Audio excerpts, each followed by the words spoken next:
11:47 p.m. The penthouse kitchen should have been empty. Marcus Hayes pushed open the door, toolbox in hand, expecting marble counters and a dripping faucet. Instead, he found his boss on the floor. Victoria Sterling, the CEO who never smiled, who ended careers with one glance, who terrified entire boardrooms, sat crumpled in silk pajamas, arms locked around her knees, shoulders shaking in the half-light. A single candle burned on a birthday cake meant for no one.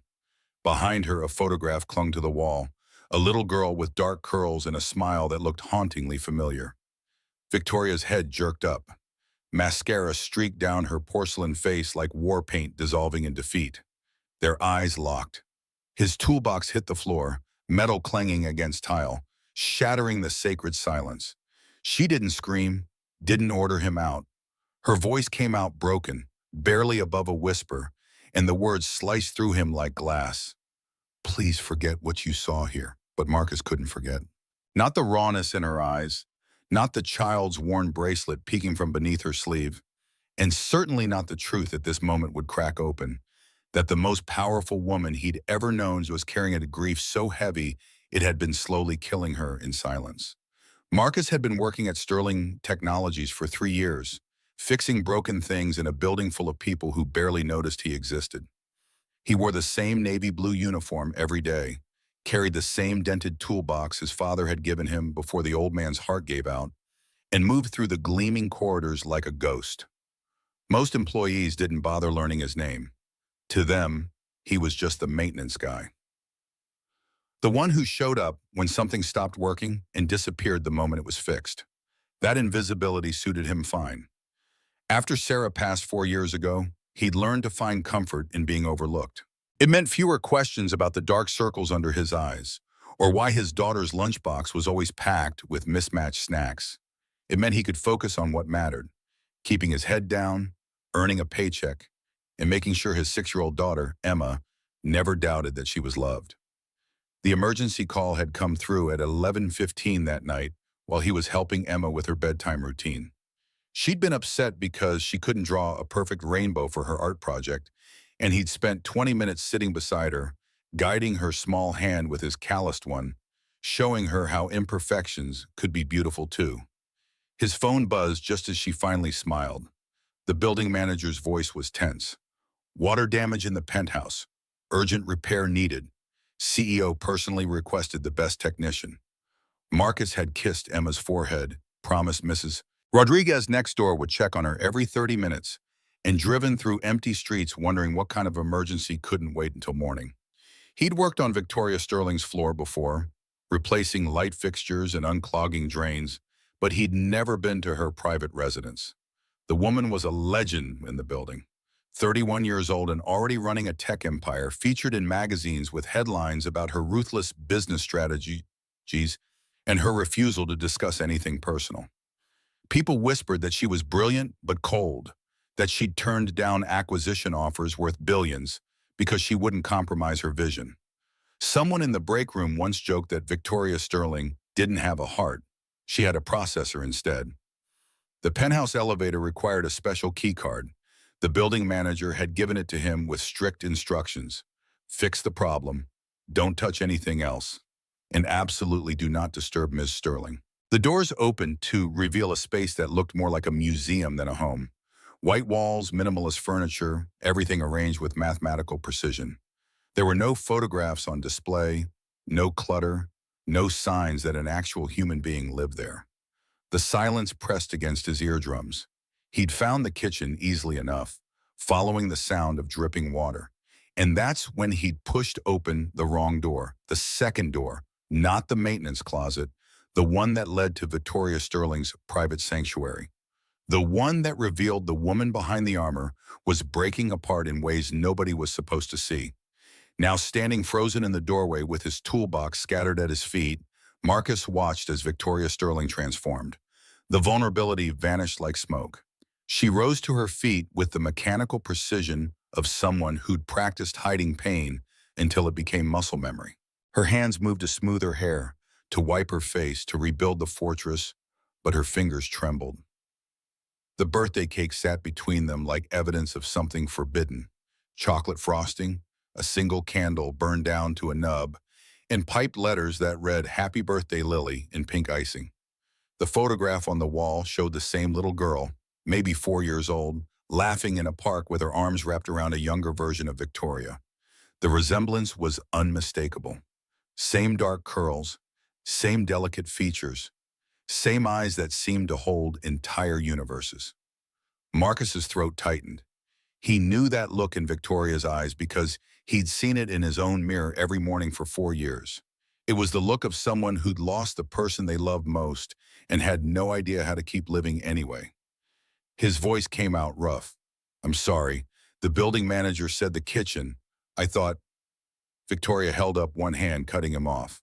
Her face had gone blank, all traces of emotion locked away behind a mask so perfect it could have been carved from ice. "The leak is in the other room, through that door. Fix it and leave." She turned away from him, her spine rigid, and began gathering up the birthday cake with hands that still shook despite her best efforts. Marcus wanted to say something, anything, to acknowledge what he'd witnessed, but the words stuck in his chest. He'd learned enough about grief to know that sometimes the kindest thing you could do was pretend you hadn't seen someone shatter. So he picked up his tools, walked to the correct door, and spent the next hour replacing a corroded pipe beneath the sink, while the image of Victoria Sterling crying alone on her kitchen floor burned itself into his memory. When he finished, she was gone. The cake was gone. The photograph remained, but it had been turned to face the wall, as if even that small connection to the past was too much to bear. He left a handwritten note on the counter with his work order number and drove home through streets that felt emptier than before. Emma was asleep when he checked on her, curled up with the stuffed rabbit Sarah had made during her last months. Marcus stood in the doorway of his daughter's room, watching her breathe, and thought about the woman in the penthouse who'd once had a daughter too. He thought about the worn bracelet on Victoria's wrist, sized for a child's hand. He thought about how grief didn't care if you were powerful or poor, famous or forgotten. It found you anyway, and it stayed as long as it wanted. That night, he didn't sleep. He lay in bed staring at the ceiling, listening to the house settle, and wondering if Victoria Sterling was doing the same thing 20 floors above the city, alone with her ghosts and her birthday cake meant for a little girl who would never grow old. The next morning, Marcus expected nothing to change. He showed up to work at 7, checked the maintenance schedule, and started his rounds. But when he walked past the executive floor, he felt it, a shift in the air like the moment before lightning strikes. Victoria Sterling emerged from her office, and for a fraction of a second their eyes met across the glass-walled corridor. She looked away first, her expression unreadable. But Marcus saw the tension in her shoulders, the way her hand moved unconsciously to touch the bracelet hidden beneath her sleeve. She didn't acknowledge him, didn't slow her stride, but that moment of eye contact felt like a hook lodged in his chest, pulling tight every time he thought about looking away. Something had shifted between them, something neither of them knew how to name yet. He spent the rest of the week trying to avoid her, taking the service stairs instead of the main elevators, timing his work orders to stay clear of the executive floor. It didn't matter. The universe, or fate, or whatever cosmic force enjoyed making people uncomfortable, kept throwing them together in small, impossible ways. 3 days after the incident, Marcus was repairing a jammed printer on the 3rd floor when Emma's daycare called. His daughter had fallen on the playground. Nothing serious, but she was scared and crying and asking for him. He explained the situation to his supervisor, grabbed his jacket, and headed for the exit. The elevator was empty when he stepped inside, but it stopped on the executive floor. The doors opened. Victoria Sterling stood there, perfectly composed in a charcoal suit, tablet in hand, every inch the untouchable CEO. She glanced at him, then at the elevator panel, and for a moment he thought she'd wait for the next one. Instead, she stepped inside. The doors closed. They stood in silence as the elevator descended, the numbers ticking down with agonizing slowness. Marcus could smell her perfume, something expensive and subtle, like winter air and crushed pine needles. His phone buzzed with another text from the daycare. Emma's teacher had sent a photo, his daughter sitting on a bench, knees scraped, tears streaking her face, holding the rainbow drawing she'd finished. His heart clenched. Victoria's voice startled him. "Is everything all right?" He looked up to find her watching him, and for the first time since that night, her expression wasn't carefully blank. There was something softer there, almost concerned, though she seemed surprised by her own question. My daughter, she fell. Nothing serious, but she's upset. He held up the phone so she could see the picture. Victoria's entire body went still. She stared at the photo of Emma with an intensity that made Marcus uncomfortable, like she was memorizing every detail. The curls escaping from a messy ponytail, the gap-toothed smile trying to be brave, the rainbow clutched like a lifeline. Her hand moved to her bracelet again, twisting it once, twice. When she finally spoke, her voice had gone quiet. How old is she? Marcus hesitated, sensing he was stepping into territory he didn't understand. 6, just turned 6 in September. Something flickered across Victoria's face. There and gone so fast he almost missed it. Pain, raw and immediate, like someone had pressed on a wound that never healed. The elevator dinged, announcing the lobby. Victoria blinked and the mask slid back into place. I hope she feels better soon. She walked away without another word, leaving Marcus standing in the elevator with the unsettling feeling that he'd just witnessed something important, though he couldn't explain what. Over the next 2 weeks, he started noticing things he'd never paid attention to before. Victoria arrived at the office before everyone else and left long after the building had emptied. She never ate lunch in the cafeteria, never joined the other executives for their Friday happy hours, never seemed to have anyone waiting for her. When she walked to her car, she existed in a bubble of perfect isolation, untouchable and alone. But Marcus also noticed the small cracks in her armor, the way her face softened when she passed the company's small daycare center, where a few employees' children played during after-school hours, the way she paused near the window overlooking the playground, watching the kids chase each other, her hand always finding that bracelet. Once he saw her kneel down to help a little boy who dropped his toy cars across the hallway, gathering them up with a gentleness that didn't match her reputation. The boy had thanked her and run off, and Victoria had remained crouched there for a long moment, staring at her empty hands like she'd forgotten what they were for. Emma started asking about his work more often. She'd always been curious, but lately her questions had a sharper focus. Who do you work for? What's she like? Is she nice? Marcus tried to explain that he didn't really work for Victoria Sterling directly, that he barely knew her. But Emma had seen the photo on the company website during a school project about parents' jobs. She'd declared that Ms. Sterling looked sad but pretty and decided, with the certainty only 6-year-olds possess, that someone should make her smile. Marcus had laughed it off at the time, but now the comment haunted him. His daughter, who'd never met Victoria, had seen something in a corporate headshot that hundreds of employees missed every day. Maybe children were better at recognizing their own kind, other people carrying invisible wounds, other hearts learning to beat around the holes left by loss. The second turning point came on a Tuesday afternoon, 3 weeks after that night in the penthouse. Marcus was replacing burnt-out bulbs in the parking garage when he heard Ray's voices echoing off the concrete. He recognized Victoria's voice immediately, sharp and commanding, and a man's voice responding with equal force. You can't keep living like this, Victoria. It's been 5 years. 5 years of watching you destroy yourself. Marcus knew he should leave, should give them privacy. But something in the man's tone, not quite cruel but not kind either, made him hesitate. He moved closer to the stairwell, staying out of sight. Victoria's voice came tight. I'm not destroying myself. I'm running a successful company. I'm doing exactly what I should be doing. The man laughed, bitter and sharp. You're hiding. There's a difference. When was the last time you let yourself feel anything? When was the last time you even said her name out loud? Silence, then Victoria's voice, so quiet Marcus almost missed it. Don't. Please don't. The man sighed, heavy with exhaustion. I loved her too, you know. She was my niece. But Lily wouldn't want this for you. She wouldn't want you to stop. The word cracked like a whip. You don't get to tell me what she would have wanted. You don't get to stand there and pretend you understand what it's like to... Her voice broke. Marcus heard footsteps, rapid and uneven, like someone running. The man called after her, but she didn't stop. Marcus pressed himself against the wall as Victoria rushed past, her face buried in her hands, moving blindly toward the exit. The man followed a moment later, late 50s, expensive suit, the same dark hair as Victoria threaded with gray. He looked exhausted and sad. And when he passed Marcus's hiding spot, he shook his head and muttered something that sounded like, stubborn, just like her father. Marcus waited until they were both gone before emerging.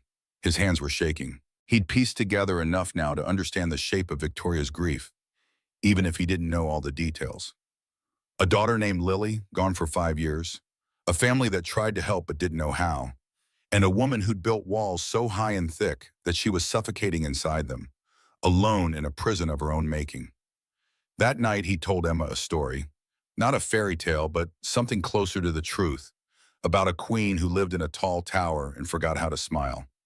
Emma listened with her serious face on, the one she wore when she was thinking hard about something important. When he finished, she asked the question he'd been dreading. Why doesn't anyone help her, Daddy?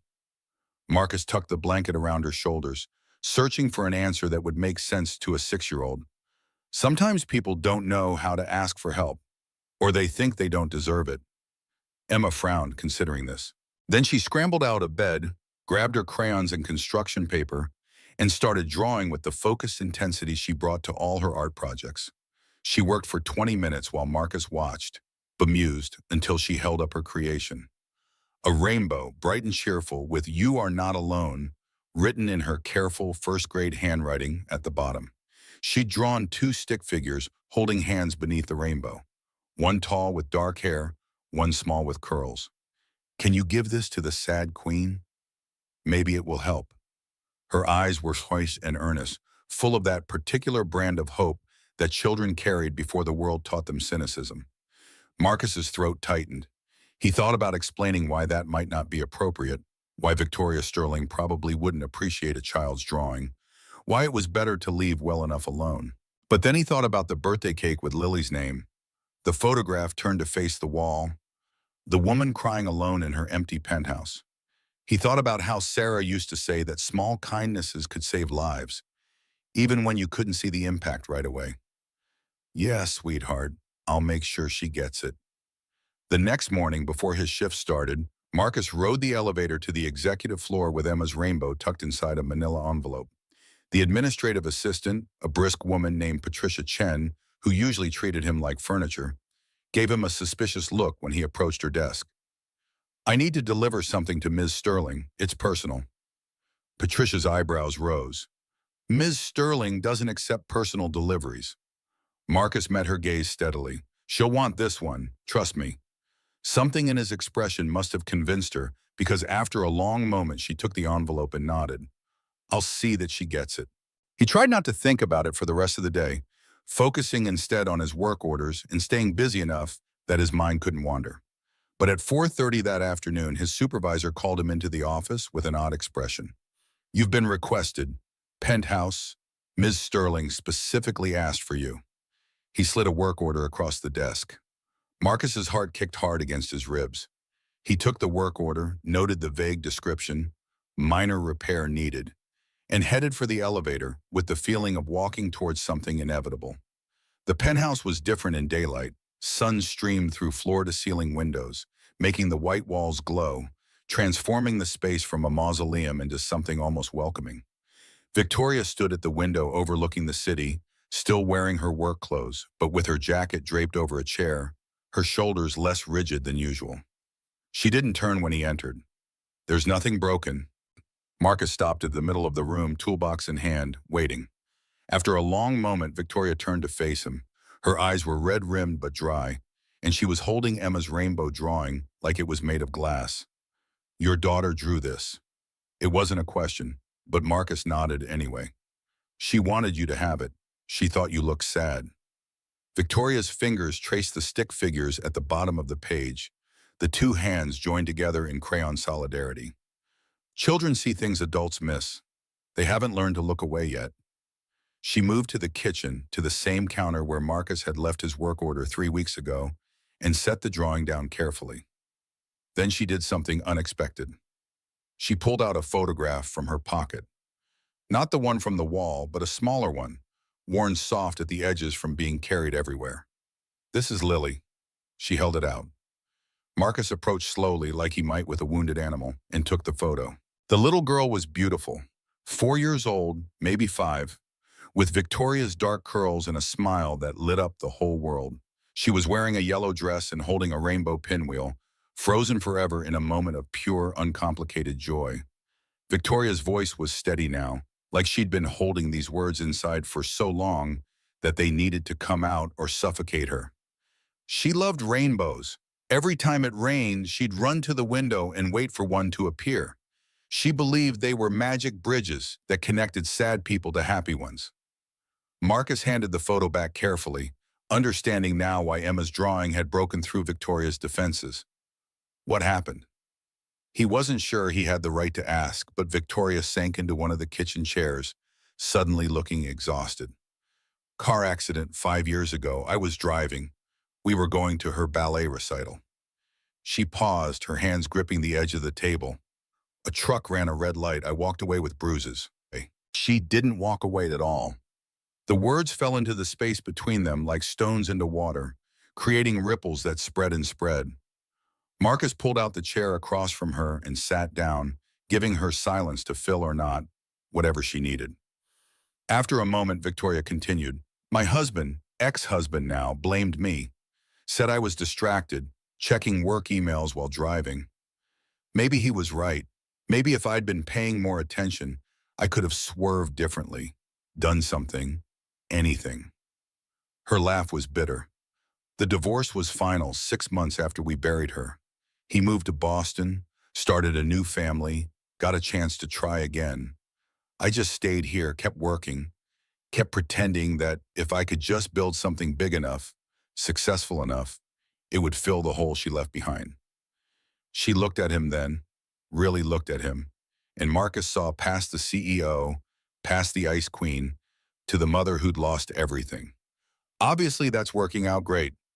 Marcus thought about the last 4 years of his life, about the nights he'd spent staring at Sarah's clothes in the closet, unable to donate them or throw them away, about the times he'd caught himself setting the table for 3 people instead of 2, about how he'd thrown himself into being the perfect single father, as if loving Emma hard enough could somehow make up for her not having a mother.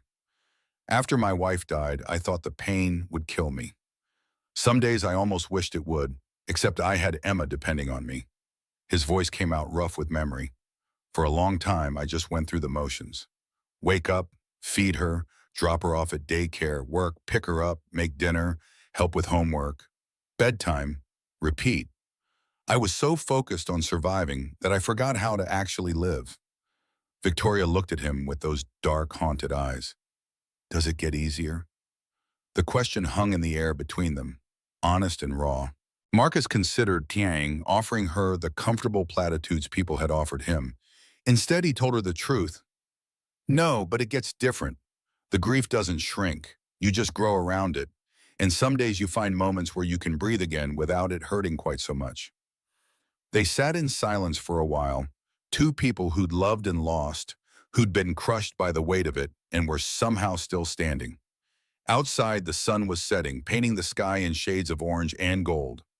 Victoria finally spoke again, her voice softer now. I haven't said her name out loud in 3 years, Lily. My brother, the man you probably heard me arguing with in the parking garage. He keeps trying to get me to talk about her, to see a therapist, to join a support group. But every time I try, it feels like I'm letting her go. Like if I stop hurting, it means she didn't matter.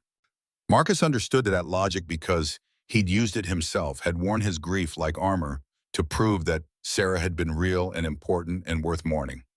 Emma asks about her mom sometimes, and I've learned that talking about the happy memories doesn't mean I'm forgetting the sad ones. It just means I'm letting her exist in more than one dimension. She was more than how she died. She was how she lived too. Victoria wiped her eyes with the back of her hand, a gesture so unguarded it made her look younger, more human. I don't know how to do that. Be normal again. Let people in. She was everything, my whole world. When she died, I died too. She gestured at herself, at the pristine penthouse, at the empire she'd built. This is just a ghost going through the motions. Marcus leaned forward, his work-roughened hands clasped on the table. Then maybe it's time to start haunting differently. Not alone, not in silence, The words surprised him as much as they seemed to surprise her. This wasn't his business. He was just the maintenance guy, the invisible man who fixed broken pipes and changed light bulbs. But somehow in this moment, sitting across from a woman who'd forgotten how to be anything except perfect and in control, he felt like maybe he could offer something more valuable than plumbing skills. Maybe he could offer proof that it was possible to survive the unsurvivable, that grief didn't have to be a solitary sentence. Before Victoria could respond, before either of them could second-guess what was happening, Marcus's phone buzzed. A text from Mrs. Rodriguez. Emma was asking for him, wanted to show him something important. He stood reluctantly. "I should go, my daughter." "Wait." Victoria stood too, suddenly looking uncertain, like someone who'd forgotten how to ask for what she needed. Could you bring her here sometime? Your daughter. I'd like to thank her for the drawing in person." Marcus studied her face, looking for signs that this was a bad idea, that he was crossing a line that would end badly for both of them. But all he saw was a lonely woman who'd been locked away from the world for too long, reaching out tentatively for a connection, for something real. She'd like that. Emma's got more questions than sense sometimes, but she's got a good heart. She'd be honored to meet you. Something shifted in Victoria's expression. Not quite a smile, but close, like muscles remembering how the motion worked. "Saturday afternoon, I could order pizza. Emma can tell me about her rainbow theory." Marcus felt something warm unfold in his chest, something he hadn't felt in a long time. Hope, maybe, or the beginning of it. Saturday works. As he turned to leave, his eyes caught on something he hadn't noticed before. A large envelope on Victoria's desk, partially hidden beneath a stack of reports. The return address was visible. Whitmore and Associates, Boston, MA. Legal firm letterhead. Victoria hadn't opened it yet, but Marcus could see her name typed on the front in formal business font. He didn't mention it. Whatever it wasn't his concern. But something about that envelope made his stomach tighten with unease. A premonition he couldn't name. Victoria followed his gaze and her jaw tightened almost imperceptibly. She walked him to the door, her hand once again finding that bracelet beneath her sleeve. "Thank you for the drawing, for..." She didn't finish, but Marcus nodded. He understood what she couldn't say. For seeing her, for not running away, for offering a sliver of hope that maybe, just maybe, it was possible to be something more than the sum of your worst days. He left the penthouse feeling like the ground beneath his feet had shifted. Like he'd stepped through a door he hadn't known was there, and found himself in unfamiliar but not unwelcome territory. The elevator descended slowly, and Marcus thought about Saturday, about Emma's excited face when he told her she'd get to meet the sad queen from the story. He thought about Victoria's trembling hands holding that rainbow drawing like it was made of something precious and breakable. But he also thought about that envelope with the Boston return address, still sealed on her desk. About the way Victoria's expression had shuddered when she'd noticed him looking at it. About the tension that had suddenly flooded back into her shoulders. Some doors, once opened, couldn't be closed again. Marcus wondered if he'd just walked through one that would change everything, for better or worse. The weight of that uncertainty pressed against his chest as the elevator reached the ground floor, and the door slid open to the lobby, to the ordinary world where maintenance men didn't sit in kitchens with billionaire CEOs and talk about dead daughters and grief that refused to heal. He stepped out into the familiar corridor, but nothing felt familiar anymore. Everything had shifted 3 degrees to the left, just enough to make him question what he thought he knew about boundaries and appropriate behavior and the careful distance he'd maintained between himself and the people who actually mattered in this building. Emma would be waiting for him at home, probably with another drawing already started, her crayons spread across the kitchen table in organized chaos. Mrs. Rodriguez would have fed her dinner, something sensible and warm, and made sure her homework was done. His life would continue in its predictable pattern, the same routine he'd perfected over 4 years of single fatherhood. Except now there was Saturday. Now there was Victoria Sterling's voice saying Emma's name like it meant something. Now there was the possibility that grief didn't have to be permanent isolation. That maybe 2 people who'd been broken by loss could figure out how to exist in the same room without their jagged edges cutting each other to pieces. Marcus pushed through the lobby doors into the Chicago evening, the October air sharp against his face.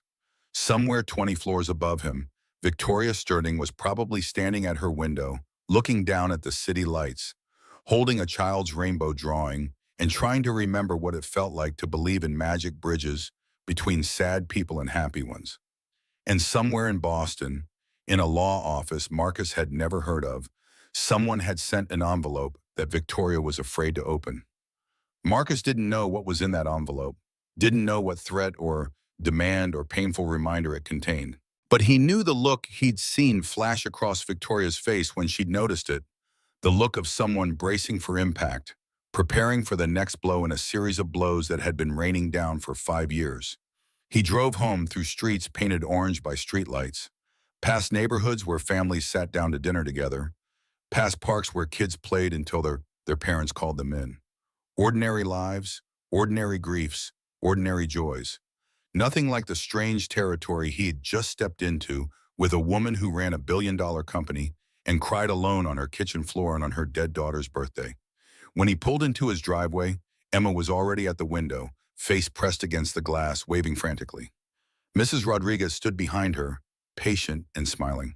Marcus waved back, feeling the familiar weight of responsibility settle over his shoulders. The weight of being everything this little girl had left, of being enough when he often felt like he was barely holding it together. But tonight there was something new mixed in with that weight. A lightness he hadn't expected.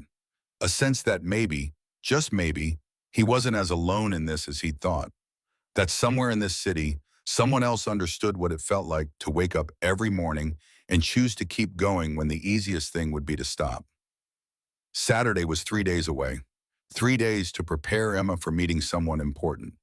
3 days for Victoria to change her mind, to retreat back behind her walls, to decide that letting two strangers into her pristine penthouse was too much, too fast, too dangerous. 3 days for Marcus to second-guess every word he'd said, every boundary he'd crossed. But as he walked up the path to his front door, as Emma flung it open and launched herself into his arms, talking a mile a minute about the new drawing she'd started, Marcus made a decision. He was going to show up on Saturday. He was going to bring his daughter in a genuine smile and the understanding that whatever happened next, at least they'd tried. At least they'd reached out across the enormous divide between a maintenance worker and a CEO, between two people drowning in grief, and seen if maybe they could pull each other towards shore. Saturday arrived cold and bright, one of those autumn days when Chicago seems sharper, somehow, more vivid. Emma had insisted on wearing her favorite purple dress and the sparkly shoes that usually only came out for special occasions. She clutched a new drawing she'd made, this one featuring 3 stoic figures and a rainbow twice as big as before. Marcus had tried to manage her expectations all morning, explaining that Miss Sterling was very busy and important, that they shouldn't stay too long, that she probably wouldn't want to play. Emma had listened with her serious face and then asked the question that had stopped him cold. "Is she the queen from the story you told me? The one who lives in the tower?" He'd knelt down to her eye level, tucking a curl behind her ear. "Yes, sweetheart, something like that." Emma had nodded, satisfied, and taken his hand, then will help her remember how to smile again. Now standing outside the penthouse door with his daughter bouncing on her toes beside him, Marcus wondered if this was a terrible mistake. But before he could reconsider, the door opened. Victoria stood there in jeans and a soft sweater, her hair down instead of pulled back in its usual severe style. She looked more like a real person than he'd ever seen her, and the nervousness in her eyes was almost endearing. Emma didn't give Marcus time to manage introductions. "Hi, I'm Emma, and I'm 6 years old, and I drew you another rainbow because Daddy said you liked the first one, and that's a really pretty bracelet, and are you really a queen?" The words tumbled out in one breathless rush. Victoria blinked, clearly startled by the onslaught, and then something miraculous happened. She laughed, actually laughed, a sound so genuine and surprised that it transformed her entire face. "I'm not a queen, but thank you. I love your dress. Purple is a wonderful color." Emma beamed and held out her drawing. "This one's even better. See, there's you and me and Daddy, and we're all standing under the rainbow so the sad feelings can wash away." Victoria took the drawing with careful hands, studying it like it was a masterpiece in a museum. Her eyes went bright with tears, but she was smiling too. When she looked up at Marcus, he saw something in her face that made his breath catch. Gratitude, yes, but also something deeper. Recognition, a mirror of his own struggle to keep living when living hurts so much. It's perfect. Seriously, the most beautiful rainbow I've ever seen. Would you like to help me hang it on my refrigerator? Emma nodded enthusiastically and took Victoria's offered hand like they'd known each other forever, chattering away about her art teacher and her friend who could draw horses and how she wanted to paint her whole room rainbow colors. But Daddy said that was too much. Marcus followed them inside, watching as his daughter's natural exuberance slowly chipped away at Victoria's careful composure. By the time the pizza arrived, Emma had learned that Victoria liked pepperoni and hated mushrooms, that she'd never had a pet but always wanted a dog, that she knew how to say hello in 6 different languages. Victoria had learned that Emma's favorite color changed daily, that she wanted to be an artist, or maybe a veterinarian or possibly both, that she missed her mommy but knew she was watching from heaven with the angels. The conversation flowed easily, Emma asking questions with the fearless curiosity of childhood, Victoria answering with increasing warmth. And then, over a half-eaten slice of pizza, Emma asked the question Marcus had been dreading. "Do you have any kids, Miss Sterling?" The room went very quiet. Marcus opened his mouth to redirect, to save Victoria from having to answer, but she held up one hand to stop him. She set down her pizza carefully, wiped her hands on a napkin, and looked at Emma with an expression that was both sad and serene. "I did. I had a daughter named Lily. She would have been 9 years old now." But dear Emma processed this with the matter-of-fact acceptance children bring to difficult truths. "Did she go to heaven with my mommy?" Victoria's voice wavered. "Yes, I think she did." Emma nodded, satisfied with this answer. "That's good. Mommy needs friends too. She gets lonely sometimes. Daddy told me." She paused, tilting her head. "Do you get lonely?" Victoria glanced at Marcus, her eyes shining, and he saw the exact moment she decided to stop pretending. "Yes, I get very lonely." Emma slid off her chair and walked around the table to where Victoria sat. Without asking permission, she climbed into Victoria's lap and wrapped her arms around her neck in a fierce hug. "You don't have to be lonely anymore. Me and Daddy are good at keeping people company." "Right, Daddy." Marcus's throat was too tight to answer right away. He watched Victoria's face crumple, watched her arms come up slowly to hold his daughter, watched tears slip down her cheeks as she buried her face in Emma's curls. It was the kind of moment that felt too private to witness and too important to look away from. "Right, we're pretty good at that." They stayed for hours. Emma insisted on showing Victoria her entire collection of drawings, which Marcus had brought along in a folder, and Victoria examined each one with genuine interest, asking questions about color choices and inspiration. At some point, they ended up on the floor of the living room, Emma demonstrating her very serious technique for drawing perfect clouds while Victoria and Marcus sat on the couch watching. "Thank you for this, for letting me." Victoria's voice was quiet, meant only for him. She trailed off, but Marcus understood what she couldn't say. For letting her be human again. For giving her a reason to treat. She's got a gift for seeing people. Really seeing them, not just the masks they wear. He paused, then added, "She thinks you're special." Victoria's smile was tremulous but real. The feeling's mutual. They watched Emma work in comfortable silence for a moment before Victoria spoke again. "I've been thinking about what you said, about grief making us grow around it rather than shrinking. I want to try. I want to—" She took a shaky breath. "I want to stop punishing myself. Lily wouldn't want this. She'd want me to be happy, to live, to let people in. I know that. I've always known it. I just didn't know how to start." Marcus turned to look at her fully. "So start small. Start with pizza on Saturdays and rainbow drawings on your fridge. Start with saying her name and remembering the good parts. Start with letting yourself be more than your pain." As if summoned by the moment, Emma looked up from her drawing and announced, "Miss Sterling, you should come to the park with us tomorrow. We go every Sunday and feed the ducks, and Daddy pushes me on the swings. You can come too. It'll be fun." Victoria looked at Marcus, uncertainty flickering across her face, silently asking if this was okay. if he minded his carefully constructed life expanding to include her. He gave a small nod. Whatever this was, friendship, connection, two broken people learning to prop each other up, it felt right in a way nothing had felt right in a long time. I'd love to.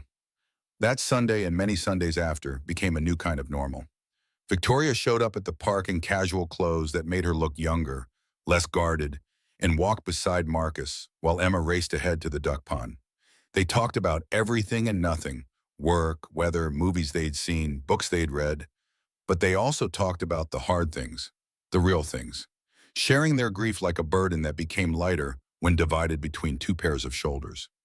Victoria still hadn't opened the envelope from Daniel's lawyers, the one Marcus had noticed that first day. She'd mentioned it once, casually, like it was just another piece of mail she was avoiding. He didn't push. Some battles required readiness, and Victoria was still learning how to stop running from fights. Victoria told him about Lily's obsession with fairy tales, how she'd insisted on wearing princess dresses to preschool every day. Marcus told her about Sarah's terrible jokes and her uncanny ability to burn even the simplest dinners. They laughed and cried and slowly, gradually began to heal. At work, things changed too, but subtly. Victoria still ran her company with fierce intelligence and high standards, but there was a softness now that hadn't been there before. She remembered people's names, asked about their families, sometimes even smiled in meetings. The employees noticed. Patricia Chen, the assistant, cornered Marcus one afternoon in the hallway outside the executive offices. Her expression was a mixture of suspicion and something that might have been approval. "I don't know what you did, but Ms. Sterling is different. It's like she's actually human now." Marcus just shrugged, didn't do anything. Patricia's eyes narrowed. "People don't change without reason, Mr. Hayes. I've worked for Victoria Sterling for 7 years. I've never seen her smile at a staff meeting. Yesterday she laughed, actually laughed, at a joke about quarterly projections." She paused, studying him. "So either you did something or something happened, and I intend to figure out which." Marcus felt the first stirrings of unease. He and Victoria had been careful. No interactions at work beyond the professional minimum, no indication that they saw each other outside the office. But maybe Patricia was more observant than he'd given her credit for. 2 months after that first Saturday pizza afternoon, Victoria invited them over for dinner. She'd spent the whole day cooking, she admitted sheepishly, following recipes with the same meticulous attention she brought to business proposals. The food was slightly burned but edible, and Emma declared everything delicious with the generous spirit of a child who sensed the effort mattered more than the execution. After dinner, while Emma was distracted by a movie in the living room, Victoria and Marcus found themselves alone in the kitchen, washing dishes side by side. It felt domestic and comfortable, like something they'd been doing for years instead of weeks. Victoria's voice came suddenly, cutting through the quiet. "I talked to my brother, told him I need to stop hiding. We're having dinner next week, him and his family. It's been almost 2 years since I've seen my nephews." Marcus felt proud of her, though he wasn't sure he had the right to feel that way. "That's good. Family matters." Victoria set the plate she was washing in the drying rack and turned to face him, leaning against the counter. "I couldn't have done this without you, without Emma. You gave me something I'd forgotten existed, a reason to try. Hope that maybe I could be more than my worst day."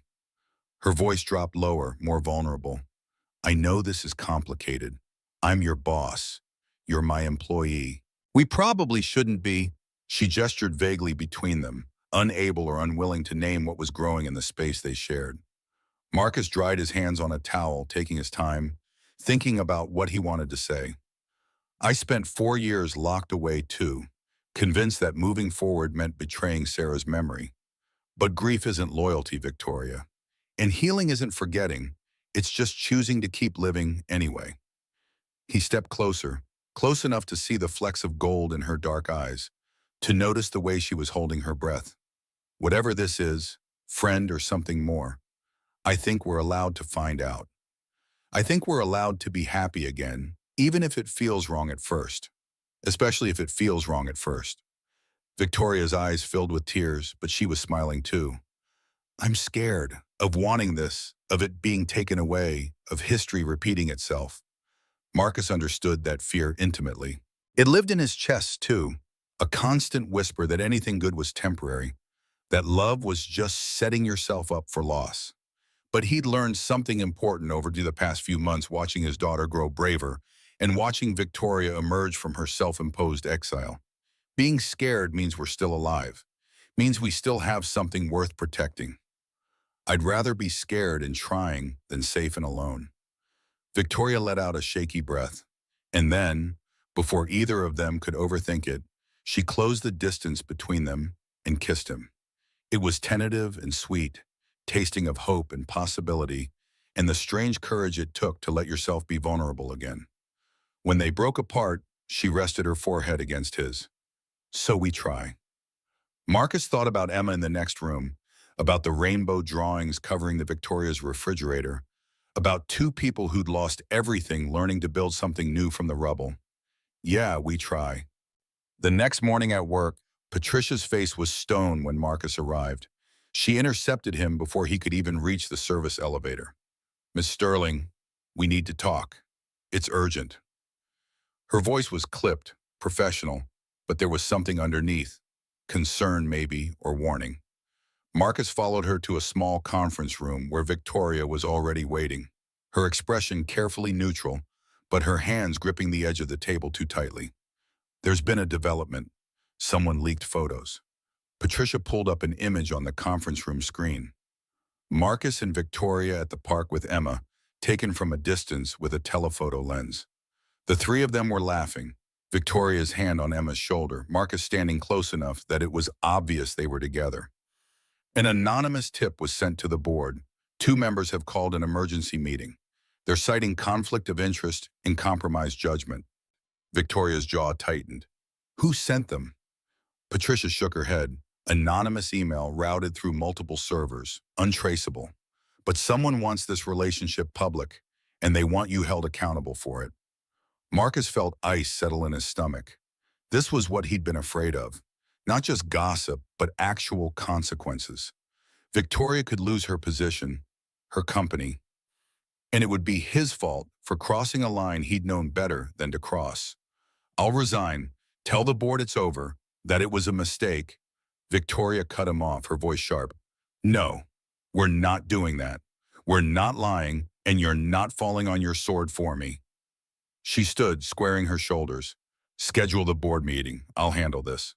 The emergency board session was called for the following afternoon. Marcus wasn't present, but Victoria told him everything afterward, her voice tired, her eyes haunted. Harold Beckman, a board member in his 60s with connections to old Chicago money, had led the charge. This relationship compromises your ability to lead. A maintenance worker? Really, Victoria? This looks like a breakdown, not a romance. Victoria had responded with ice in her voice. My personal life is not your concern. My performance is. The company's performance is. Both are at record highs. But Beckman had pressed, you've been talking to Daniel, haven't you? She'd said it as a statement, not a question. Beckman hadn't denied it. Victoria's brother James had stood up then, his face flushed with anger. This is a coup attempt. My sister built this company from nothing. Her personal life is none of your business. But other board members had wavered. A vote was scheduled, 2 weeks from now. A confidence vote on Victoria's leadership. Victoria showed up at Marcus's apartment that evening, something she'd never done before. He opened the door to find her standing there in the clothes she'd worn to the board meeting, looking devastated and small in a way that made his chest ache. Maybe I should just resign. Save you and Emma from this mess. Marcus pulled her inside, closing the door. Don't you dare. Don't let them win. His voice was fiercer than he'd intended. This is about your ex-husband trying to control you. An old man scared of a woman who doesn't need them. Victoria sank onto his couch, her carefully constructed composure finally cracking. What if they're right? What if I am having some kind of breakdown? What if I'm using you and Emma to fill the hole Lily left, and it's not healthy, and I end up hurting Emma the way She couldn't finish. The way I hurt Lily. Marcus sat beside her, taking her hand. You're healing, that's different, and you're not alone anymore. The following week brought more complications. Word had spread through Sterling Technologies about the board meeting, about the CEO's inappropriate relationship with a maintenance worker. Marcus felt eyes on him everywhere he went, heard whispers that stopped when he entered a room. One of the facility's supervisors pulled him aside. "Hayes, you need to be careful. People are talking. Some are saying you're taking advantage, trying to sleep your way up." Marcus had kept his face neutral. Let them talk. But the words stung because part of him feared they might be true. Not that he was using Victoria, but that maybe he should have known better, should have maintained professional distance, should have protected her from exactly this kind of scrutiny. Emma noticed something was wrong. She'd always been perceptive, and now she asked questions Marcus didn't know how to answer. "Why are you sad, Daddy? Did the Queen change her mind about being our friend?" He'd pulled her close. "No, sweetheart. But sometimes when people care about each other people don't understand. They think it's wrong." Emma had frowned, processing this. But it's not wrong. She was lonely, and now she's not. That's good. If only the world operated on 6-year-old logic. 3 days after Victoria's visit, something happened that changed everything. Marcus was at work when his phone rang. An unfamiliar number. He almost didn't answer, but something made him pick up. The voice on the other end was cool, cultured, distinctly older. "Mr. Hayes, my name is Caroline Sterling. I'm Victoria's mother. I believe we need to talk." Marcus's blood went cold. Victoria had mentioned her mother only once, describing her as Boston old money, impossible to please, and convinced I destroyed the family reputation when I divorced Daniel. Carolyn Sterling continued, "I'm in Chicago. I'd like to meet you. Today if possible." It wasn't really a request. They met at a hotel restaurant downtown, the kind of place with white tablecloths and staff who spoke in hushed tones. Carolyn Sterling was exactly what Marcus had imagined. Silver hair perfectly coiffed, pearls at her throat, expensive suit that probably cost more than his monthly rent. Her eyes were the same dark brown as Victoria's, but cold where her daughters were warm. She didn't waste time on pleasantries. "You're the maintenance man dating my daughter." Marcus met her gaze. "I'm the man who cares about her." Caroline's laugh was bitter. "How noble, and how convenient. Tell me, Mr. Hayes, what do you think happens when this little romance falls apart? Because it will. These things always do. And when it does, Victoria will lose everything. Her company, her reputation, possibly her sanity. She's already fragile. The accident, losing Lily, it broke something in her. This relationship is just another symptom of her instability." Marcus felt anger flare hot in his chest. "With respect, Mrs. Sterling, Victoria isn't unstable. She's healing. There's a difference." "Is there? Because from where I sit, my daughter is having a breakdown. She's attached herself to you and your child because they remind her of what she lost. That's not healthy, Mr. Hayes. That's pathological." Caroline leaned forward. "I've spoken with Daniel. He's willing to help. He says Victoria needs professional intervention, and I agree. This relationship with you is just going to make everything worse." The mention of Daniel sent warning bells clanging in Marcus's head. "Your daughter's ex-husband, the man who blamed her for their daughter's death and abandoned her when she needed him most. That's who you're trusting?" Carolyn's expression didn't change. "Daniel has moved on. He has a new family, a stable life. He wants what's best for Victoria." "What's best for Victoria is letting her make her own choices." Marcus stood, done with this conversation. "I'm not going to stop seeing her because you disapprove. Neither is Emma. If you want to be part of Victoria's life, you need to accept that." Caroline's eyes narrowed. "Then you're a fool, Mr. Hayes, and you'll destroy her." That evening, Victoria called Marcus, her voice tight. "My mother's in town. She wants to see me. And Emma." Marcus's stomach dropped. "I met with her this afternoon. Victoria, she doesn't approve. She thinks I'm making you worse." Victoria was quiet for a long moment. "She's wrong, but she's also my mother. I can't just ignore her." The visit happened on Sunday at Victoria's penthouse. Marcus had debated bringing Emma, but Victoria had insisted, "I want her to see that you and Emma are real, that this isn't some fantasy I've constructed." Carolyn Sterling arrived precisely on time. her face a mask of polite disapproval. She greeted Victoria with a stiff embrace, assessed Marcus with a single dismissive glance, and then turned her attention to Emma. "So you're the little girl my daughter has been spending time with." Emma, bless her, didn't seem intimidated. "Are you Victoria's mommy? You look like her." Caroline's expression flickered. Surprise, maybe, or something softer. "Yes, I am." "Then you should be happy she's not sad anymore. Mommies want their kids to be happy." The simple logic seemed to stun Caroline into silence. But then she recovered, turning to Victoria. "We need to talk. Privately." Marcus took Emma to the living room, but the penthouse acoustics carried voices. "I don't know what you think you're doing, Victoria, but this man, he's a maintenance worker. You're a CEO. This looks desperate. It looks like you're having a breakdown." Victoria's voice came back steady. "I loved Lily with everything I had. When she died, I wanted to die too. But I survived, and then I stopped living." Marcus and Emma reminded me how to breathe. "If you can't accept that, then leave. You're making a mistake." "Maybe, but it's my mistake to make." The sound of heels on hardwood, then the slam of the door. Marcus and Emma returned to find Victoria standing at the window, shoulders rigid. "She'll come around, or she won't. Either way, I'm done living for other people's approval." But Marcus could see the cost of that defiance in the tremble of her hands, the tightness around her eyes. Standing up to her mother had taken something out of Victoria, some final reserve of strength she'd been hoarding. 3 days later, Emma's school called. There'd been an accident on the playground equipment.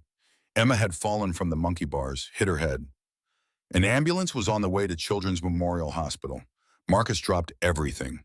His hands shook so badly he could barely hold his phone to call Victoria. She was in a critical board strategy meeting, but Patricia put him through immediately. "Emma's hurt. Hospital. I'm on my way there now." He heard Victoria's sharp intake of breath, heard her say something to the room, and then, "I'm coming." "Which hospital?" "You don't have to. You have your meeting." "I'm coming." She arrived 10 minutes after Marcus, abandoning her board meeting mid-presentation. The executives would be furious. Beckman would have more ammunition, but Victoria didn't seem to care. She walked straight to Marcus in the emergency waiting room, her face pale. "Any news?" He shook his head, unable to speak past the fear lodged in his throat. This was Sarah all over again. The hospital smell, the waiting, the crushing possibility of loss. His mind kept supplying terrible scenarios, each worse than the last. Victoria sat beside him, took his hand, and held on. They didn't talk. There was nothing to say. They just existed in that awful liminal space where everything hung in the balance. After what felt like hours but was probably only 40 minutes. A doctor emerged. "Emma Hayes?" Marcus shot to his feet. "That's my daughter." The doctor smiled. "She's going to be fine. Concussion, fractured wrist, but no serious damage. We're keeping her overnight for observation, but kids are resilient. She'll heal quickly." The relief hit Marcus so hard his knees nearly buckled. Victoria's hand tightened on his, and when he looked at her, tears were streaming down her face. They were allowed in to see Emma shortly after. She was groggy from pain medication, her left wrist in a cast, but she smiled when she saw them. "Hi, Daddy. Hi, Victoria. You both came." Emma's good hand reached for both of them, pulling them close. Marcus sat on one side of the bed, Victoria on the other, and his daughter looked at them with sleepy contentment. "I knew you'd both come." After Emma drifted off to sleep, Victoria excused herself. Marcus found her 10 minutes later in the hallway outside Emma's room. She was leaning against the wall, her whole body shaking, breath coming in short gasps. "Victoria, I can't do this. I can't lose another child." The words came out strangled. "This is what happened with Lily. Hospital. And then, Marcus pulled her against him, feeling her panic like a physical thing. "Emma's alive. She's okay. This isn't 5 years ago. This is different." But Victoria was somewhere else, lost in trauma that had been triggered by hospital sounds and antiseptic smells and the terror of a child in danger. What if next time she's not okay? What if I bring bad luck? What if everything I touch turns to... "Stop, look at me." Marcus cupped her face, forcing her to meet his eyes. "You are not bad luck. You are not cursed. You lost Lily, and that's the worst thing that could ever happen. But you didn't cause it. The truck driver caused it. Random chance caused it, not you. Victoria's sobs were quiet but devastating. Marcus held her while she shattered, thinking about how trauma could lie dormant for years and then ambush you when you least expected it. Emma's accident had ripped open wounds Victoria had been trying so hard to heal, showed her how paper-thin the line was between ordinary life and unbearable loss. They stayed at the hospital overnight. Marcus refused to leave Emma, and Victoria refused to leave them. Around 2 in the morning, as Marcus was dozing in the chair beside Emma's bed, footsteps in the hallway made him open his eyes. A man stood in the doorway, mid-30s, expensive suit despite the hour, dark hair and sharp features that might have been handsome if not for the calculating coldness in his eyes. He looked at Marcus, then at Victoria curled in the other chair, and something like satisfaction crossed his face. Victoria, we need to talk. It's about what's best for everyone. Victoria's head came up, her eyes widening with recognition and something that looked like dread. Marcus tensed, a protective instinct rising sharp and immediate. How did you even know? The man smiled, and it didn't reach his eyes. I have friends watching out for Victoria's interests. I'm Daniel Whitmore, Victoria's ex-husband. He stepped into the room uninvited. This situation proves exactly what I've been saying. Victoria, you're not thinking clearly. You abandoned a critical board meeting. For what? A maintenance worker's daughter who fell on a playground. This is exactly the kind of erratic behavior that concerns me. Victoria stood, her exhaustion replaced by something harder. Get out, Daniel. I can't watch you self-destruct. You need help, and I'm here to make sure you get it. He pulled papers from his jacket. I've filed a petition for psychiatric evaluation. The board supports it. Your mother supports it. There's a hearing in 5 days. Marcus moved to stand between Daniel and Victoria, every military instinct he'd thought he'd left behind suddenly coming online. She told you to leave. Daniel assessed him with barely concealed contempt. The maintenance man, playing hero, how touching.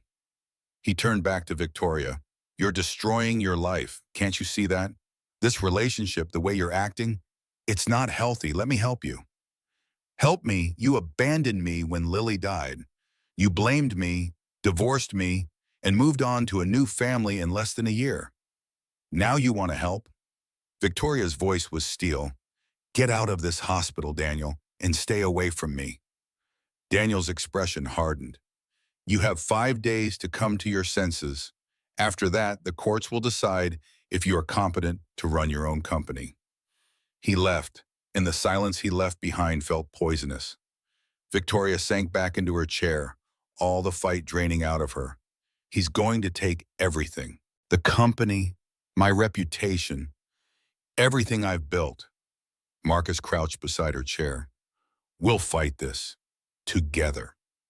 But even as he said it, he felt the weight of what they were up against.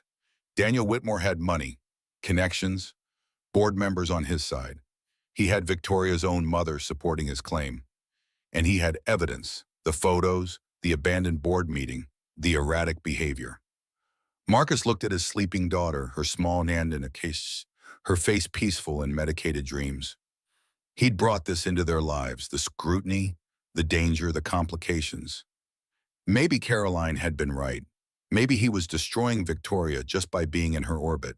The hospital wouldn't let Victoria stay after Daniel's departure. Visiting hours were over, family only. Marcus watched her walk to the elevator, her shoulders carrying a weight that had nothing to do with physical exhaustion. She turned back once, and the look she gave him was something he'd remember for the rest of his life. Gratitude mixed with terror, mixed with the awful certainty that everything was about to fall apart. Emma was discharged the next morning with instructions for rest and follow-up appointments. She chattered happily about the nurses and the hospital food and how the doctor said her cast could be any color she wanted. She'd chosen purple, naturally. Marcus carried her to the car, trying to match her enthusiasm while his mind churned through everything Daniel had said. 5 days until the hearing. 5 days to prove Victoria wasn't having a breakdown, that their relationship wasn't evidence of her instability. 5 days to somehow fight a man with unlimited resources and powerful allies. Mrs. Rodriguez met them at the apartment, her weathered face creasing with concern when she saw the cast. Emma launched into the story immediately, adding dramatic flourishes that hadn't actually happened. Marcus let his daughter talk while he checked his phone. 3 missed calls from Victoria, 1 text. Need to see you? Tonight after Emma's asleep? He texted back, come over, we'll figure this out. But when Victoria arrived that evening, slipping through his door like she was afraid someone might be watching, she didn't look like a woman ready to fight. She looked like someone who'd already surrendered. Maybe I should just resign, step down from the company, give Daniel what he wants. Her voice was flat, defeated.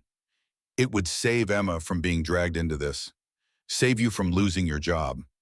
Save everyone from... No. Marcus's voice came out harder than he'd intended. You're not doing that. You're not letting him win. But what if he's right? What if I am using you and Emma to replace what I lost? What if I'm so desperate to fill the lily-shaped hole in my life that I can't see I'm hurting people?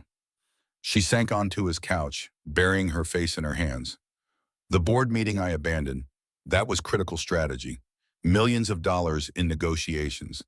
I walked out because a child I barely know got hurt. What kind of CEO does that? The kind who's human. The kind who cares about people more than profit margins.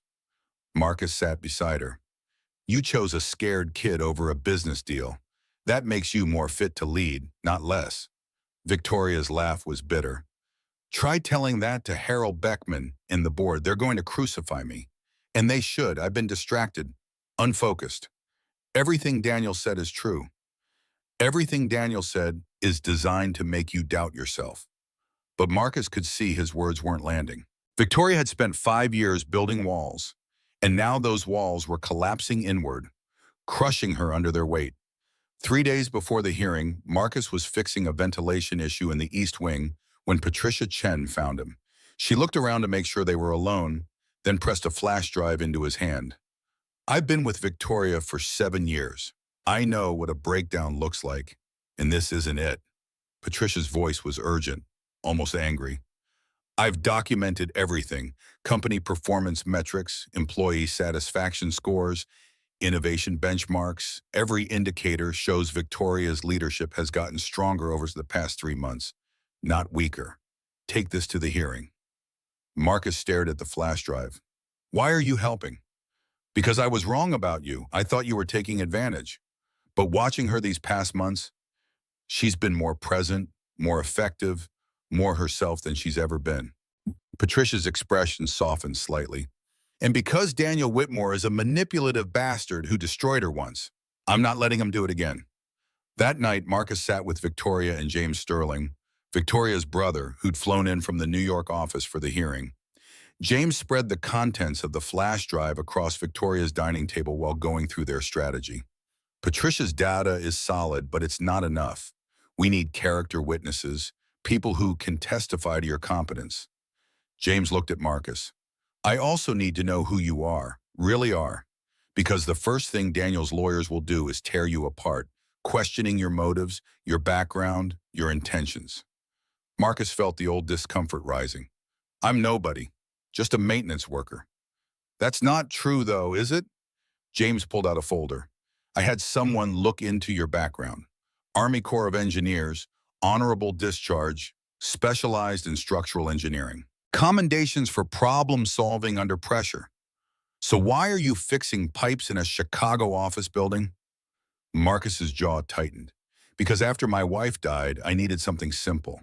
Something where I could keep my head down and focus on raising Emma. The Army didn't feel like the place for a grieving single father. But you're not just a maintenance worker. You're a trained engineer. That matters. James's eyes were sharp. It shows you're not some opportunist trying to marry into money. You chose a simpler life because it's what your daughter needed. That's character. Victoria had been quiet through this exchange, but now she spoke. It doesn't matter what Marcus is or isn't. The problem is me. Daniel's right. I did abandon a board meeting. I have been distracted. I can't argue my way out of facts. Then we change the narrative. You didn't abandon a meeting out of instability.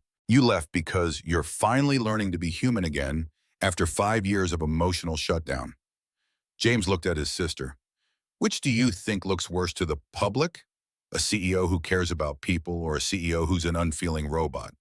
Daniel's trying to use your humanity against you. We flip it and make it your strength. But Victoria wasn't convinced. Marcus could see it in the way she held herself, the way she avoided meeting anyone's eyes. She'd been fighting for so long, fighting grief, fighting guilt, fighting the voice in her head that said she didn't deserve happiness. Now Daniel had given that voice external validation, and Victoria was too exhausted to keep resisting. The next morning, Emma asked the question Marcus had been dreading. Is Victoria coming to visit today? He knelt down to her level. Not today, sweetheart. She's dealing with some grown-up problems. Emma's face fell. Did we make her sad again? No, baby, never. But sometimes when people care about each other, other people try to make it hard for them. Emma processed this with her usual serious expression. Like the mean king in the story, the one who wants to keep the queen locked in the tower? Marcus hadn't realized his bedtime stories had been so transparent. Something like that. But we're going to help her win, right? That's what heroes do. If only fighting for someone was as simple as childhood stories made it seem. That afternoon, Victoria called. Her voice sounded hollow, scraped clean of hope. I need to show you something. Can you come to the penthouse alone? Mrs. Rodriguez agreed to watch Emma. Marcus made the drive feeling like he was heading toward an ending rather than a beginning. Victoria let him in without a word. The penthouse looked different, cluttered for the first time since he'd known her. Boxes were scattered across the living room floor, their contents spilling out. Children's clothes, toys, books with worn spines. I couldn't sleep last night. Kept thinking about what Daniel said, about using you and Emma to replace Lily. Victoria's voice was mechanical. So I decided to face it. Went into storage, the closet where I've kept everything for 5 years. Everything I couldn't bear to look at. She held out a small journal, its pink cover decorated with stick figure drawings. This was Lily's. I bought it for her right before the accident. She just learned to write. I haven't been able to open it since she died.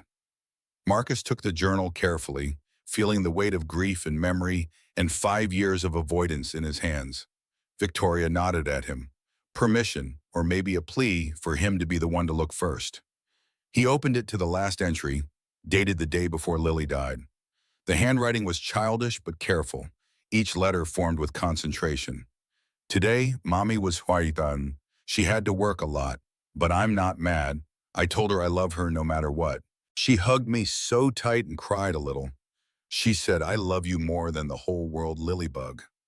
Tomorrow is my ballet show. I'm going to dance so good so Mommy smiles again. When I grow up, I want Mommy to be happy, even if I'm not there. She should be happy. That's what I wish. Marcus felt his throat close. He looked up to find Victoria staring at the journal like it might burn her. Read the rest, the earlier entries. He flipped through pages of childhood observations, drawings of rainbows, hearts with Mommy and Lily forever, written inside, a stick figure family. One entry caught his eye. Mommy came to my school today. All the kids said she's pretty. I'm lucky. I made Mommy a picture of a rainbow. She put it on the fridge. She said it made her feel better. Victoria's voice cracked. Lily wanted me to be happy, even if she wasn't there. That was her last wish, for me to smile again. She gestured at the rainbow drawings covering her refrigerator, Emma's cheerful additions to a home that had been sterile and empty. And here's your daughter doing the exact same thing Lily did, making rainbows to help sad people feel better. Don't you see? This isn't coincidence. This isn't me using Emma to replace Lily. This is... She couldn't finish. Marcus set the journal down and pulled her close. This is Lily giving you permission. Permission to live. Permission to love again. Permission to let someone else in. Victoria sobbed against his chest. 5 years of guilt and grief and self-punishment finally breaking through the dam she'd constructed. Marcus held her while she shattered, thinking about Emma's simple wisdom, that the people we lose become stars, that they watch over us, that they send us new people to love so we're never alone. When Victoria finally pulled back, her eyes were red but clearer than he'd seen them in days. I've been honoring Lily's memory by being miserable. That's not what she would have wanted. She was 4 years old and she understood that better than I did. So what do you want to do? Victoria took a shaky breath. I want to fight. Not just for the company, but for this, for us, for the chance to actually live instead of just existing. The next 2 days were a blur of preparation. James coordinated with Patricia to gather evidence. They compiled testimonials from employees, financial reports showing Victoria's competence, expert opinions on grief and healing. Marcus's military records were added to the file, proof that he wasn't some nobody trying to take advantage, but a trained professional who'd chosen a quieter life for his daughter's sake. The morning of the hearing, an email appeared in Victoria's inbox. The sender was anonymous. The subject line simply, regarding Daniel Whitmore. The attachment contained financial records showing Daniel's new business venture, funded partially by Sentinel Corp, Sterling Technologies' biggest competitor. There was a contract, partially redacted, but damning enough. Daniel was being paid to destabilize Victoria's leadership. The goal was to force a sale of the company. A second email arrived moments later. Sometimes mothers protect their daughters in unexpected ways. Use this wisely. CS. Victoria stared at the screen. My mother? Marcus leaned over her shoulder, scanning the documents. She signed Daniel's petition, but she also gave us the ammunition to destroy him. She can't publicly support me. Social standing, family reputation, all the old money politics she's spent her life maintaining, but she won't let Daniel take my company. There was something both heartbreaking and hopeful in that realization, that Caroline Sterling loved her daughter enough to help from the shadows, even if she couldn't stand beside her in the light. The hearing was held in a corporate law office downtown, all glass and steel and uncomfortable modern furniture. Daniel's lawyers were there, sleek and predatory. Harold Beckman represented the concerned board members. A psychiatrist sat ready to testify about Victoria's supposed instability, and Daniel himself looking confident in an expensive suit like he'd already won. The proceedings started with Daniel's side presenting their case, the abandoned board meeting. The photographs of Victoria with Marcus and Emma, character witnesses who testified to her emotional distance before and her erratic warmth now. The psychiatrist spoke in clinical terms about pathological grief and transference. Then it was their turn. James presented the company performance data, record profits, increased innovation, improved employee retention. Patricia testified about Victoria's leadership, her voice steady and strong. Other employees followed, telling stories of a CEO who finally seemed to see them as people, not resources. When Marcus was called to testify, Daniel's lawyer went for the throat. Mr. Hayes, you're in a relationship with Ms. Sterling, correct? Yes. And she's your employer? She owns the company I work for, yes. Don't you think that's inappropriate? A maintenance worker and a CEO? Marcus met the lawyer's eyes. I think two people finding each other after profound loss is human. My wife died 4 years ago. Victoria's daughter died 5 years ago. We understand each other's grief in a way most people can't. Or you saw an opportunity, a wealthy, vulnerable woman you could manipulate. I saw a woman crying alone on her kitchen floor on her dead daughter's birthday. I saw someone who'd been drowning for 5 years and finally found a reason to come up for air. Marcus's voice was steady. My 6-year-old daughter drew her a rainbow because she could see what everyone else missed, that Victoria Sterling wasn't an ice queen or a robot. She was just someone who'd forgotten how to ask for help. The lawyer shifted tactics. You're just a maintenance worker, though. What could you possibly offer someone like Ms. Sterling? I offer what everyone needs and no amount of money can buy. Someone who sees them, really sees them, not just what they can provide or produce. I offered friendship when she had none. I offered my daughter's joy when Victoria had forgotten what joy looked like. And yes, eventually I offered love. Not because I wanted something from her, but because she deserved it. James stood then, dropping the financial bombshell. Speaking of wanting something, let's discuss what Daniel Whitmore wants. He presented the documents, the contract with Sentinel Corp, the payment records. The room went silent as the implications sank in. Daniel wasn't concerned about Victoria's mental health. He was being paid to remove her from power so her company could be acquired. Beckman's face went white. Daniel, is this true? Daniel's composure finally cracked. That's out of context. It's not, I'm legitimately concerned about Victoria. You're concerned about a seven-figure payout when this company gets sold.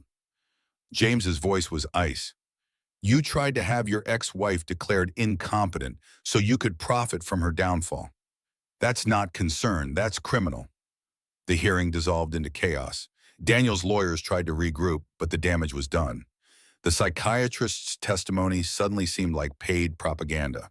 The board members who'd supported Daniel looked betrayed and furious. The chairman called a recess. When they reconvened an hour later, his face was grave. Ms. Sterling, this panel finds no evidence of mental incompetence. Your leadership of Sterling Technologies will continue unimpeded. He turned to Daniel. Mr. Whitmore, your relationship with Sentinel Corp represents a conflict of interest.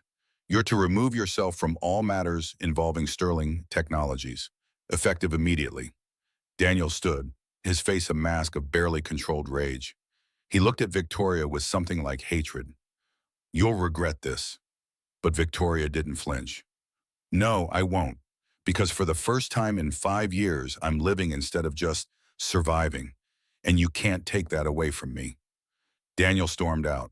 The hearing ended, and Marcus watched Victoria accept congratulations from her brother, from Patricia, from board members who now seemed embarrassed they'd ever doubted her.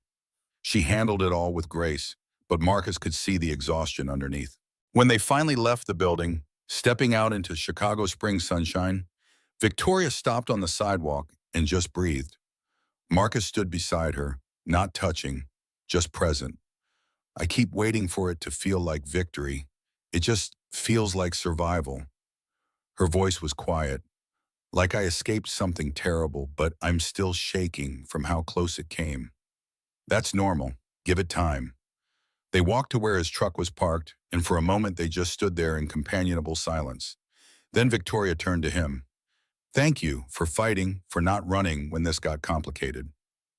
Where else would I go? 6 months later, the world looked different.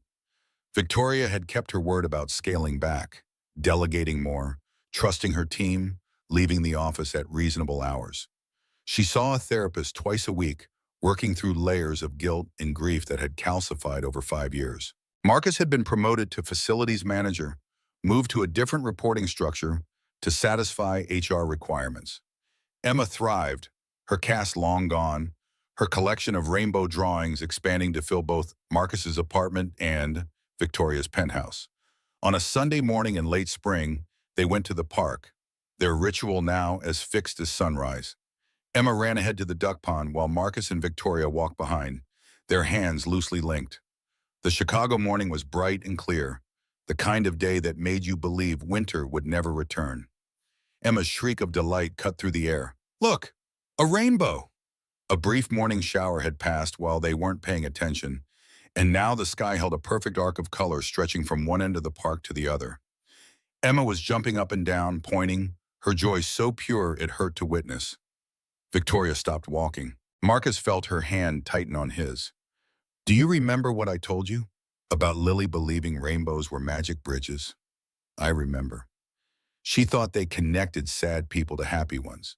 That if you found yourself under a rainbow, it meant you were transitioning from sadness to joy. Victoria looked at him, her eyes bright. I think she was right. Emma came running back, breathless and excited. Did you see? Did you see? Lily and Mommy Sarah are saying hi. She grabbed both their hands, tugging them toward the rainbow. Make a wish. You have to make a wish on the rainbow. Marcus looked at Victoria. They'd been dancing around something for months now, the shape their future might take, whether what they had was temporary comfort or something more permanent. The hearing had forced them to defend their relationship publicly, but they'd never really defined it privately. I don't have a ring. Can't afford the kind you probably deserve. Marcus's voice was rough with emotion. Victoria started to protest, but he held up his hand. But I have this. He pulled 3 items from his pocket, his father's dog tags, worn smooth with age. Sarah's wedding band, the simple gold band she'd worn for 8 years, and Lily's bracelet, the one Victoria had been wearing the night he found her crying on her kitchen floor. 3 people we loved. 3 reminders that love doesn't end, it just changes form and continues. He met Victoria's eyes. Will you marry me? Build a family with Emmy and me? Not to replace what we lost, but to honor it by moving forward. Victoria's tears were already falling. Yes, obviously yes. Emma squealed and threw her arms around both of them. I knew it. Can I be flower girl? Can we get a doom? Can... They were both laughing now, pulling Emma into a hug that felt like shelter and home, and the beginning of something neither of them had thought they'd get a second chance at. The wedding was small 3 months later, just 40 people on Sterling Technologies' rooftop garden. James officiated, his voice steady as he talked about second chances and the courage it took to love again after loss. Patricia cried openly. Caroline Sterling attended, stiff and uncomfortable in the back row, but when the ceremony ended, she approached Victoria and said simply, "Your father would have been proud." It wasn't forgiveness or acceptance, but it was something. A crack in the wall, room for future thawing. Emma stood between them during the vows, holding a bouquet of rainbow-colored flowers. When the officiant asked if anyone had words to share, Emma stepped forward with the seriousness of someone given an important task. We're not sad people who got happy. We're people who were sad and learned to be happy together. That's different. That's better. Lily and Mommy Sarah would be proud. The reception was simple. Good food, better wine, speeches that made people laugh and cry in equal measure. As the sun set over Chicago, Marcus and Victoria stood at the edge of the rooftop garden, Emma between them. Caroline Sterling approached, stiff but determined. I was wrong about him, about this. You're happy. That matters more than... She didn't finish, but Victoria understood. Thank you, Mother. Emma tugged on Marcus's sleeve. Do we all live together now, like a real family? Marcus laughed. Yeah, sweetheart. One family. Emma considered this. A maintenance man, a CEO, and a girl who makes rainbows. That's a weird family. Victoria pulled them both close. The best kind of weird. The string lights swayed in the evening breeze. Music drifted up from the street below. And 3 people who'd survived losses that should have destroyed them stood together under the Chicago sky, proving that sometimes the most important doors are the ones you open by mistake, and the most important people are the ones who see you at your worst and choose to stay.